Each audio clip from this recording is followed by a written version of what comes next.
खबरो न लेलू अब तक नंबरो न देलू हो। जहिया से शादी कैलू हाल ना पूछेलू हो।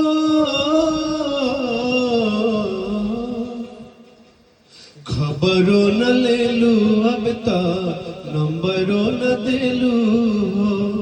जहिया से शादी कैलू हाल ना पूछेलू हो।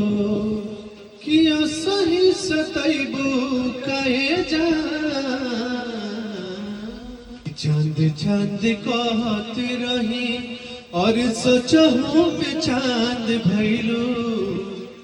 मुअले पयबू काहे चांद ये जा कि चांद चांद कहत रही सोचहूँ में चांद भैलू।